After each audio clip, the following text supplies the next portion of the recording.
This morning, debate over the severity of the Omicron outbreak as National Cabinet meets to discuss the rising number of infections.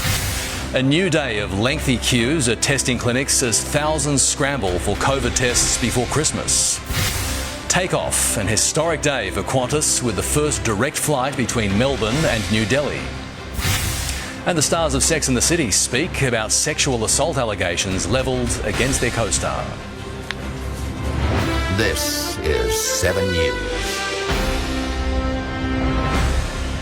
Good morning. Prime Minister Scott Morrison has urged Australians not to panic, with new modelling suggesting up to 200,000 COVID cases a day by February. The fear is that hospitals will be overwhelmed, but health officials say the figures are potentially misleading. We'll bring in political reporter Taylor Aiken now to talk us through it. Taylor, some controversial figures, but just as an emergency meeting of National Cabinet is getting underway today.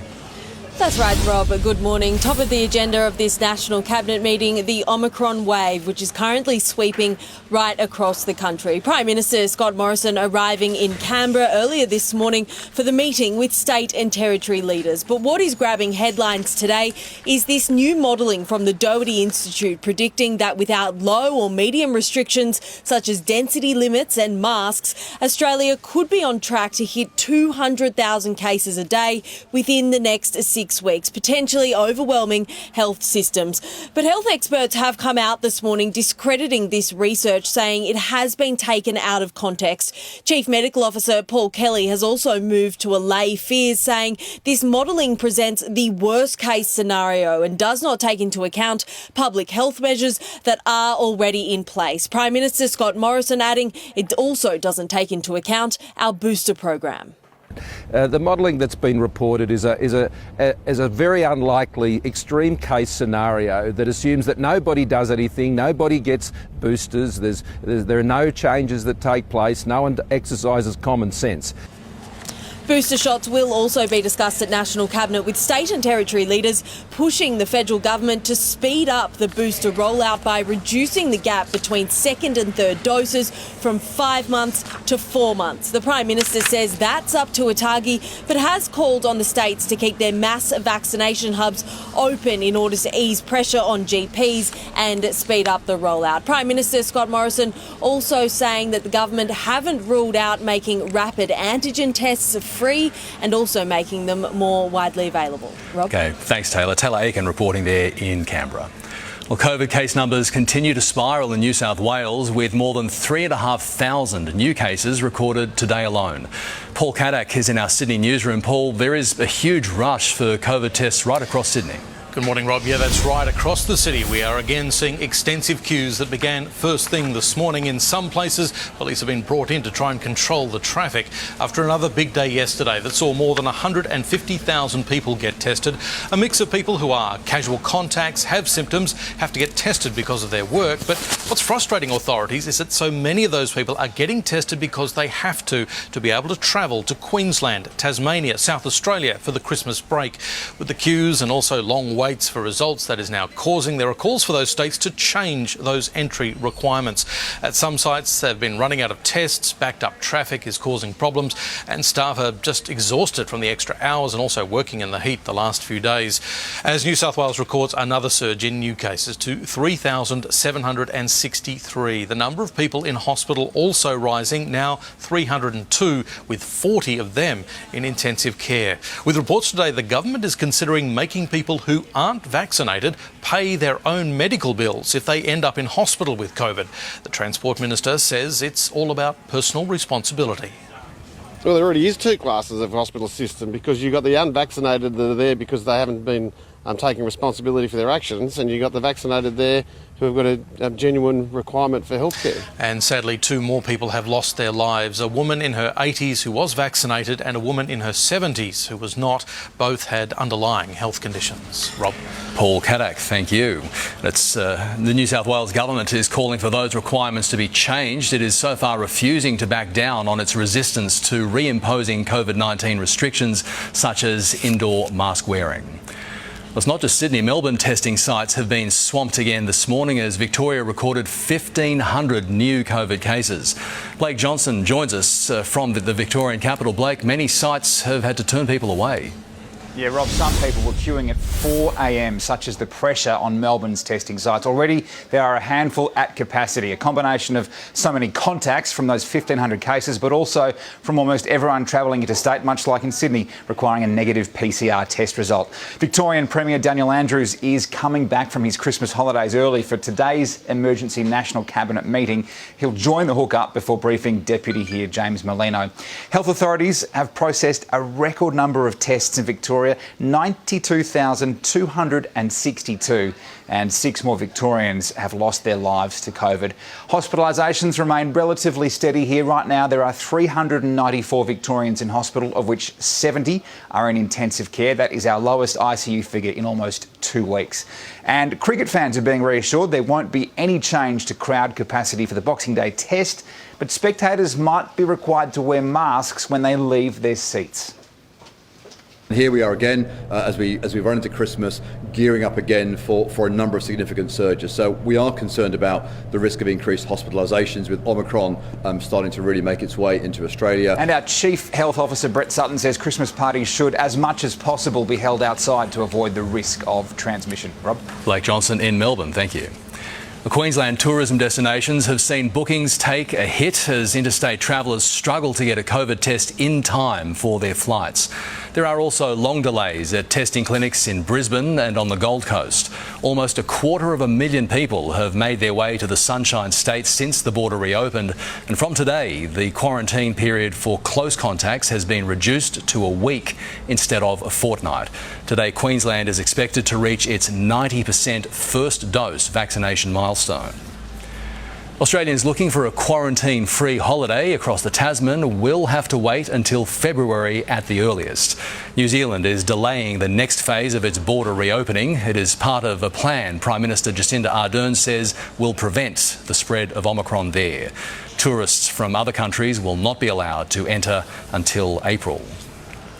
COVID outbreaks have hit the AFL and NRL. At least 10 Sydney Swans players have tested positive. The squad is in isolation. It is not from a large group gathering, we're told, but several infections from various locations. Overnight, the Canberra Raiders also confirmed 2 players have been infected. The rest of the squad has been sent for further testing. Australian ties with India are even closer today as the first direct flight between Melbourne and New Delhi takes off for the first time. There is strong demand. The flight eradicates the need for transiting through overseas hubs. Sarah Jones reports. Good morning. The first Qantas flight from Melbourne to Delhi has just taken off. On board a full flight, 280 customers, many reuniting with family for the first time in more than 2 years. Mum had some drama with COVID overseas and I was so desperate but couldn't go. And the kids they've only been seeing them on video calls, so it would be nice for them to see the grandparents. Some flyers packing big. This is a Barbie doll house en route to Rituraj Das's 3-year-old niece. We've missed our birthdays last couple of years, so just wanted to take it this time. It isn't just customers back flying. This husband and wife team are back at work for the first time since the pandemic began. We're very excited, we're very happy to be able to do the job that we love to do the most and reunite our people and our customers together. Absolutely. It's a special day, especially during Christmas and New Year. International students as well as skilled migrants from India are expected to make full use of this new flight path. Now they're able to return to Australia. This flight sold out in just a few hours, but luckily for customers, there's now a permanent route from Melbourne to Delhi 4 times a week. Sarah Jones reporting. The federal and state governments have announced a $1.8 billion contract to build the tunnels for the Western Sydney Airport Metro Rail line. The 23-kilometre line, almost half underground, will connect the heavy rail system at St Mary's with the new airport via Orchard Hills and Luddenham. With 6 new stations, it is said to be the biggest urban rail project in Australian history. The 3 stars of the Sex and the City reboot have responded to sexual assault allegations made against their former castmate Chris Noth.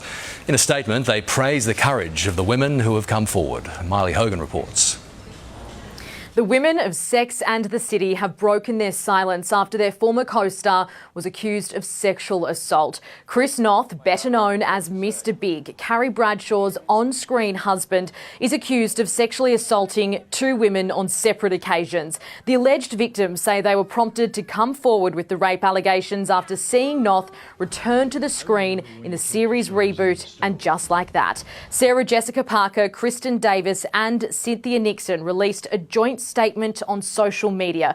We are deeply saddened to hear the allegations against Chris Noth. We support the women who have come forward and shared their painful experiences. We know it must be a very difficult thing to do and we commend them for it. Chris Noth has previously released a statement categorically denying the claims. He says that the sexual encounters were consensual. The public fallout, though, has been swift. He has today been dropped from another television show, and a bike commercial he was in was also pulled. This while Los Angeles police are investigating the alleged sexual assault claims. Well, just ahead in 7 News, the ruler of Dubai forced to pay up in the UK's largest ever divorce settlement. And retailers prepare for the last-minute Christmas rush. The fish market's about to embark on a shopping marathon. That's next. Welcome back. Police believe a shooting murder in Sydney might have been a case of mistaken identity. Detectives have released pictures of a car that could have been involved in the attack. 29-year-old Mustafa Naaman was gunned down in a Hurstville car park in Sydney South on January 30. He had been at a boxing match with his friends. Police have called it a cowardly act. Another person was also shot, but he survived. Investigators are seeking the driver of a grey Porsche Macan with Queensland plates. The ruler of Dubai has been ordered to pay his estranged wife more than $1 billion. It is the UK's highest ever divorce settlement. Much of the money will pay for their children's security and education. Here is Tegan Dolling. This is the most expensive divorce case in UK history. Sheikh Mohammed is also a good friend of the Queen and the owner of horse stable Godolphin. Now, his ex-wife, Princess Haya, fled to the UK in 2019 with their 2 children, terrified for her life after she had an affair with her bodyguard. Now, today a court ruled that the Sheikh has to pay his ex-wife $1 billion in their divorce settlement. She actually wanted double that. Half of that money is going to be going towards the children's maintenance, the other half towards lifelong security. Taking a look at that budget, it means she's going to be able to spend $9 million on holidays every year, $20,000 a week for things like groceries and a nanny. And she's also going to be putting $20 million towards security every year. And that's because of fears that the Sheikh may try to abduct their 2 children. He has got form in this. He's actually tried to kidnap 2 of his other daughters who tried to escape his royal regime. One of them speaking out to the media. I'm a hostage, and this villa has been converted into a jail. All the windows are barred shut. I can't open any window. As part of this settlement, he has to pay $500 million in cash by March. His lawyers have said that he's very much capable of making that payment. It just goes to show when rich people get divorced, it does become very expensive. President Joe Biden has unveiled his COVID-19 winter plan, urging Americans to get vaccinated and to get boosted as a matter of life or death. In a speech to the nation, the US president warned the country is facing a potentially crippling winter surge of infections there. Good afternoon. And your choice can be the difference between life or death. The longer the virus is around, the more likely variants form. That may be deadlier than the ones that have come before. The president also announced his government will provide 500 million free rapid testing kits. The man accused of stabbing to death British MP Sir David Amess has pleaded not guilty to murder. Ali Harbi Ali appeared before the Old Bailey in London for a pre-trial hearing. The 25-year-old allegedly attacked Sir David in October while he was meeting with constituents. He died at the scene. A trial date has been set for March next year. Protesters have clashed with police in Germany during a demonstration against COVID restrictions. About 3,000 protesters took to the streets in the city of Magdeburg. When police tried to break it up, protesters threw fireworks at them. It led to several arrests. The German government is expected to introduce new restrictions after Christmas. The Sydney Fish Market is gearing up for one of its busiest days of the year. From 4 a.m. tomorrow, it will be a hive of activity, a 36-hour shopping marathon for the last-minute rush for Christmas lunch. There's the traditional Christmas favourites, whole fish like salmon, kingfish, barramundi. People are being a bit more adventurous with the species they choose. During the shopping marathon, the markets expect to sell more than 120 tonnes of prawns and almost 70,000 serves of a dozen oysters. Time to check the financial markets now. The ASX is trading slightly higher this morning. It is up around 4 points. The Australian dollar is buying 71.5 US cents, 81 Japanese yen and $1.05 New Zealand. Well, sport is next in 7 News, including the injury clouds hanging over Australia's bowlers ahead of the Boxing Day test. Also, classic catches and new records for the Sydney Sixers in the Big Bash. The Australian cricket team is keeping a close eye on their fast bowlers heading into the Boxing Day test at the MCG. Victorian quick Scott Boland has been called into the Ashes squad as medical cover for the group. Mitchell Starc could be rested after tweaking his back while batting in Adelaide, while Josh Hazlewood is not a certainty to return from a side strain. The beauty of Australian cricket at the moment is we've got fast bowling stocks for days. I think that's a wonderful problem for the selectors and JL to have. Skipper Pat Cummins is also set to return after being identified as a close contact to a COVID case. Australia takes a 2-0 series lead into the third test, which is live right here on 7. It has been a big week for Sean Abbott. The old man goes hard and fast to his left and takes a screamer. Just a few days after becoming a new dad, the Sixers star took 3 wickets against the Strikers to become the top wicket taker in Big Bash history, 112 all up. Adelaide needed a kiss for luck to defend 147. Rashid Khan did provide a scare. He took 3 Sydney scalps. But some late order hitting from Abbott and Hayden Kerr got the men in magenta over the line. They won by 4 wickets. And tonight, the Melbourne Renegades and Perth Scorchers go head-to-head. That is live and free on 7 and 7 Mate. Australia's Andrew Maloney has revived his world boxing title ambitions. In his first bout on home soil since 2019, Maloney put on a powerhouse display against Froylan Saludar. He won by a unanimous decision, and after a controversial no-decision world title result with Joshua Franco last year, the 30-year-old has his eyes set on super flyweight champion Kazuto Ioka. I believe I'm world title calibre. I've been world champion before, so I want to get back to there as soon as possible. Banned former West Tigers player Tim Simona was stopped by the doctor in the 3rd round of his pro debut against Aaron Coco. It might not have been an entirely intentional effort, but there will not be many more spectacular goals scored in the FFA Cup than this.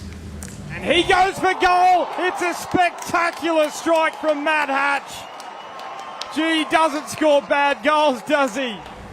Matt Hatch's goal helped the Mariners to a 6-0 thrashing of Apia Leichhardt to reach the semi-finals. Arsenal's resurgence this season continues in the League Cup. The Gunners pulled out all of their tricks, thrashing Sunderland 5-1. Oh, look at that from Nketiah! A sensational hat-trick! Impudent finish from Nketiah, even better than the last one. The win puts Arsenal through to the semi-finals of the Cup. Next in 7's Morning News, we'll have the national weather forecast.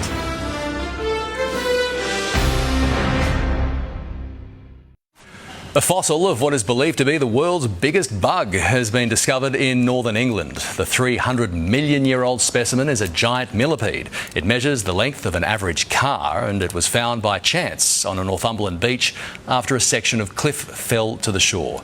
It would have weighed close to 50 kilograms. Yikes. Now for a quick look at the national weather. A broad trough is extending over Western Australia through the Northern Territory and into New South Wales. It's triggering showers and storms. Around the capitals, Brisbane partly cloudy and 32, Sydney 27, Canberra mostly sunny, Melbourne cloudy and 20, Hobart cloudy 18 degrees, Adelaide 27, sunny and 32 degrees in Perth, and for Darwin a possible storm and 34 degrees in the top end.